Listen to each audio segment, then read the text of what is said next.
Dr. Martinez and staff. Again, my name is Candi, and I'm the Chief Financial Officer for the Los Angeles County Office of Education. This is the first time that I've had the opportunity to meet all of you, and I really wish that this meeting was under different circumstances. In the past, Scott Price has come out from the county office and had conversations with you regarding the fiscal health of the organization. I believe that Pat Smith, who was the interim chief financial officer, has also come and had conversations around the fiscal solvency of this organization. I'm new to LACOE. This is my third week on the job, and upon arriving, I was given information about this organization as well as the state audit that was recently completed. And so I had to start doing a little bit of research around Montebello to learn more about the organization and how we got to this point. One of the things that's been very clear is that in the history of this organization, it was once considered the jewel of LA County and was considered a destination school. And at some point, it started to go down a different path. Most recently, you received a letter from me noting the concerns regarding the fiscal health of the organization. As you know, the Los Angeles County Office of Education has direct responsibility for fiscal oversight for all of LA County schools, including this one. Over the years, the county office has sent letters to this district regarding their concerns regarding the fiscal health, and most recently, the state audit identified numerous issues that need to be corrected. As I started looking at all of that information, it's become increasingly clear that the time has come to reset a different course in this district. Students in this district deserve a different narrative for their school district. They deserve a high-functioning school district. Taxpayers deserve to have great stewardship over their hard-earned dollars, and parents in this community have a right to high-quality school programs that prepare their children to be leaders in a global society. None of these things can be done successfully if the district continues on the current path. I take this matter very seriously, and I'm willing to work with you and your staff in order to reset the course of this district. I really want to be a part of the solution and help you change the narrative that's been long plaguing this organization and most recently in the paper. I, along with the LACOE team, the county superintendent, are willing to work with you to do whatever is necessary in order to turn things around. As you know, Mr. Scavarna is now the fiscal advisor in this district with stay and rescind authority. He has the expertise in superintendent and board relations, personnel, negotiations, fiscal matters, parent and community and press relations, and he also has experience in school management. He has the ability to invoke and rescind the stay and rescind portion of AB 1200, which means that he can stay and rescind actions related to this board.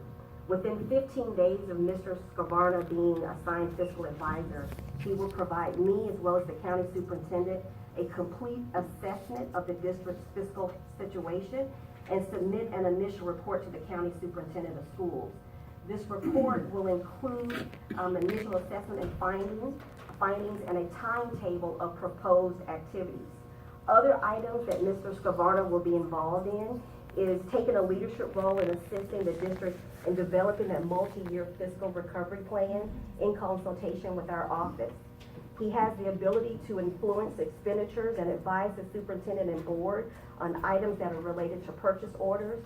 He can make recommendations to you in terms of non-essential expenses. He has the ability to look at cash and look at the warrants that are associated with them. He'll also have the ability to look at the big picture in terms of the fiscal strategy for this organization. Mr. Scavarna will be working with you also to look at your state allocation board in terms of your facility dollars, particularly the general obligation bonds and the concerns that were raised at the state level. Also, he'll be able to conduct assessments of the budgetary condition, which include and are not limited to internal controls. That means that he'll have the ability to bring in additional experts to resolve any issues that he thinks is necessary.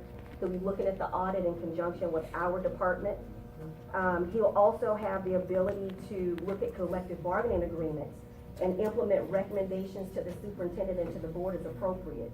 He'll also be looking at multi-year contracts to determine if those agreements impact the fiscal solvency of the organization. I'm also looking to him to carefully monitor the collective bargaining process to make sure that any tentative agreements that are determined to be inadequate, that are determined to be over the weight of the district's financial health, that those things are things that we'll consider. So in other words, if there are agreements that come forward that could deteriorate the fiscal health of the organization, there will be conversations around those items as well. I've already talked about the stay and rescind authority. I think it's also important to note that as time goes on, I'll be working with Mr. Scrivarna to look at a specific dollar amount for expenditures that'll come to my office for review. And so we've been having conversations around what's the limit that will still be here at this under control of this district, and what are the things that'll need to come to my office first before they're reviewed.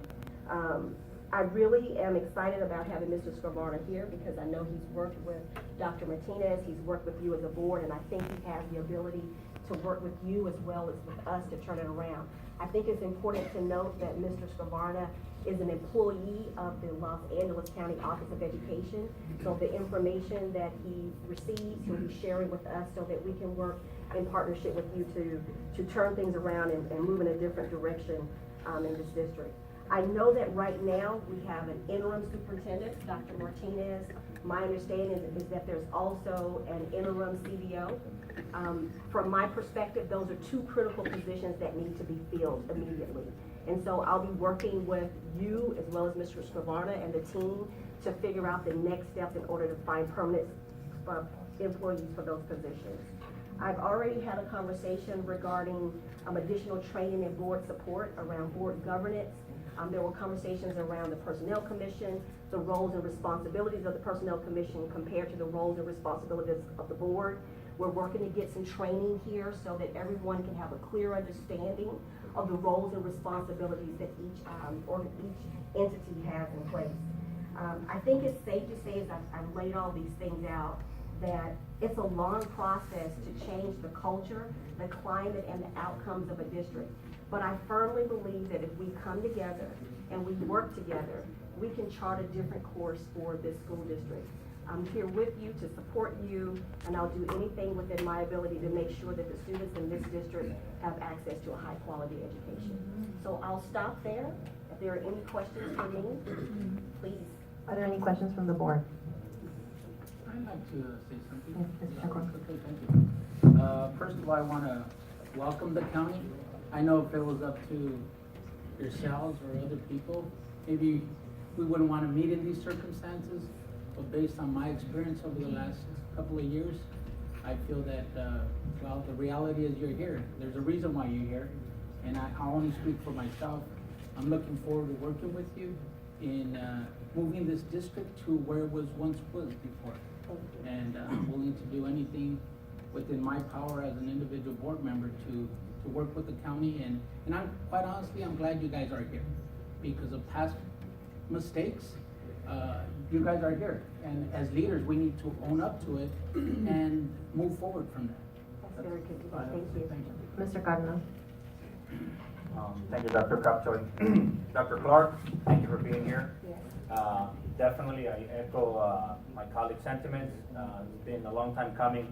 For the last, 5-7 years, we have been receiving your letters and, turning the tide on a culture that has been permeated throughout the structure has been challenging. But this board has, set out in a new course, for quite some time, trying to really correct the ship for long-term fiscal stability. I think, when I called for the audit, last year, the board, my colleagues support me, it was a good step in the right direction in terms to really figure out exactly what are some of the best practices that we need to institute and establish. So I couldn't be happier that you're here. I think it's going to be a collaborative effort. I understand it's going to be a lot of work. It's going to probably a little bit difficult for some people to adapt to a new way of doing things, but I think it's a long time coming, and we appreciate you being here, and we appreciate your support, and we look forward to working with the financial expert in your office in a way that we can really prepare the district for long-term fiscal stability. So thank you. Thank you. Mr. Cisneros. Yes, thank you, Dr. Crabtree. Dr. Clark, thank you so much for the synopsis, and definitely appreciate you being here as well. Would you be kind enough to share that copy of your remarks with our staff so that we so that we can have them for our records and so we can reflect on that. Yes, If this it's will be okay. given, sent out to you in a formal letter, absolutely. Thank you so much. Again, I think everything has been said. We are looking forward to collaborating with you, and I know that prior to you coming, we have had a long history with LACOE, and I think that our team and your team, or the prior people in LACOE working with us has been really, phenomenal. So I don't expect anything other than that. So thank you so much for being here tonight. The only thing I want to add is that while there's been a lot of articles in the newspapers, while there's been a state audit, you guys are actually here. Some of my colleagues referred to past practices of the last 7 to 10 years. And I think that's just, I don't think that's the case. No one's really asked me yet as a senior board member of, December will be my 25th year. I really believe some of these inheriting problems have really stemmed in the last 2 years. But at the same time, I'm optimistic. I believe that, given the state audit, with your expertise, as long as we follow the course, we're gonna be okay. But we have to agree as adults to start making policies that are good for our students first, before any special interest groups. That's all I have to say. Dr. Clark, we've already met before, and welcome again, and thank you so much again for being here and for lending the support that this district really needs. As you know, based on our meeting, right here, this board is definitely committed, and it is about students, right? Those are the ones that we are most concerned about at this point in time. We've been going department by department. We've been looking at all of the different issues and trying to make sure that it's not only cleaned up, but also fully transparent, et cetera, in a healthy and equitable way. So thank you again for being here this evening, for your words. We appreciate it, and for letting that support. Thank you so much, and so, again, this is my first visit, but it will not be my last visit.